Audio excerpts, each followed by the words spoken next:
Hi there.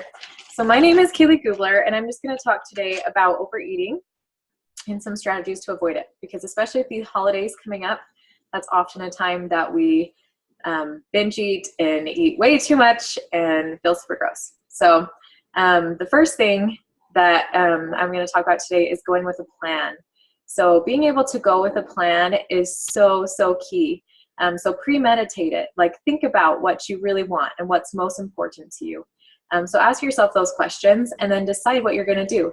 And that can be like, maybe you're going to go as far as bringing your own things, or maybe you're going to try just a little bit of everything, or maybe you're going to stick to certain food groups, while you're eating. So it's just, there's no right or wrong answer. It's just what's right for you on that day, especially.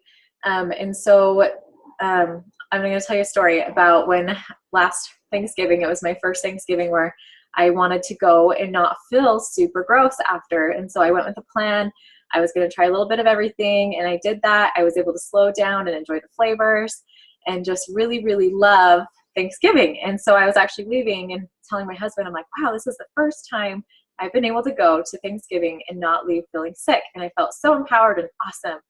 And then we drove to our next family stop, and I wasn't planning on them having dessert still out like that. So I hadn't even thought to go with a plan there. And I ended up totally losing control, because I was thinking oh, well, I did so good at the last place. And I don't know, they have my favorite pie here. And I ended up having 1 piece of pie and then 2 pieces of pie, which became 3.5 pieces of pie.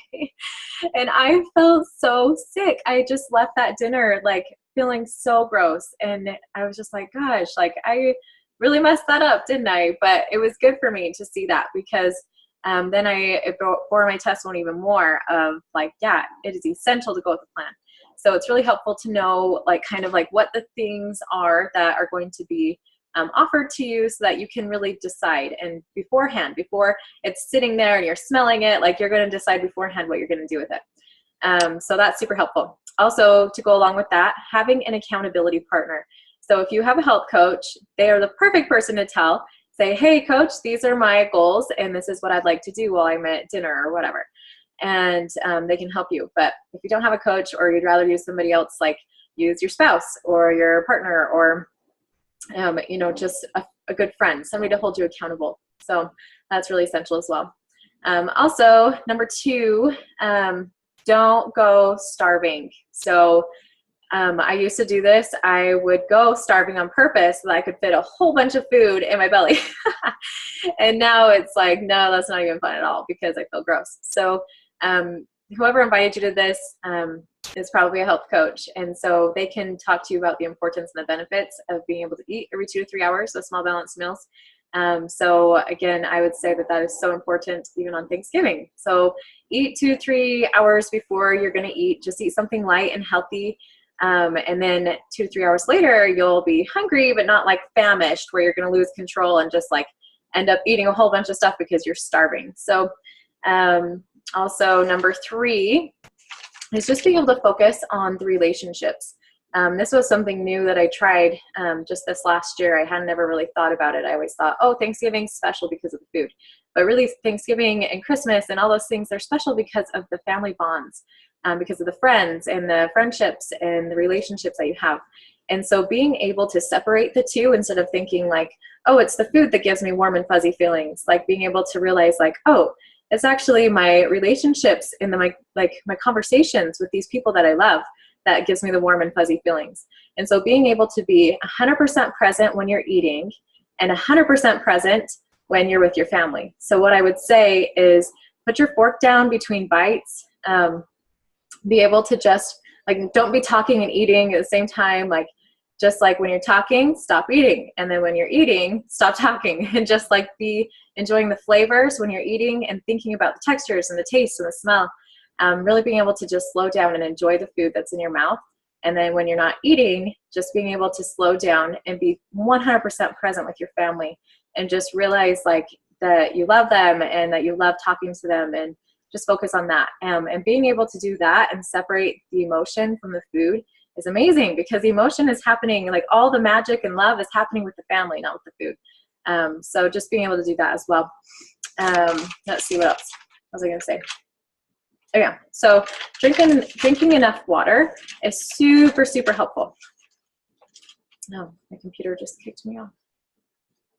Sorry. Okay, so one thing is drinking enough water. It's super essential. So by doing this, it's going to fill up your belly with liquid, so you can't stuff enough food in there, and so that's going to help you to eat less. Something that I've been doing that really, really works for me, because I grew up on pop and juice, so I am not the best water drinker. I can't just chug a bunch of water. So what I have found that I really like is herbal tea. And so I love to just get me like some herbal tea and drink that like before I start eating, and even during like my meal and things like that, like putting my fork down to drink some. So being able to just fill my stomach with more water and fluid than I am with food. And so that'll help you feel fuller longer. Something along those lines of slowing down is, I'm sure you've heard that it takes like 20 minutes or whatever for your stomach to tell your brain that it's full. And so being able to slow down and take that time, your brain is going to realize like, oh, I'm satisfied. I don't need to keep eating. So you're not going to reach that point of like super uncomfortable and sick. So, okay, I think that was all I was going to say, except for just being able to know, this is something that really helped me. So like Thanksgiving isn't the only time that I've overeaten in my past. That's actually one of my biggest struggles, is overeating, or stopping myself from like picking off my kids' plates and things like that. Even though I'm not hungry, it's like, oh, I can't like throw that away, right?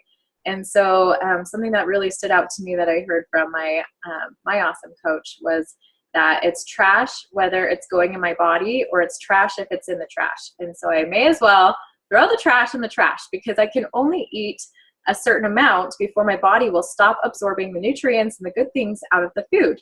And so why would I keep putting that in my mouth if all it's going to happen is be wasted anyway? So I may as well just put the waste in the waste, right?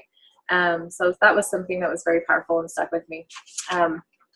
Oh, also just one last thing, like being able to tell yourself, get out of that like famine mode where in your head you're like, well, this is like the one time I have to eat this, and so I've got to just like eat it all right now, or else it's just gone forever. Like being able to tell yourself like, it's okay, because I can eat again. Like, so right now I'm satisfied. I'm not hungry. And so just stop when you're satisfied, and be able to say, it doesn't matter if I get hungry in an hour or 2 hours, I can eat again and it'll be awesome. Like food will still be around in an hour or two, and I'll be able to do it. So anyway, that is all I was going to share today, and good luck.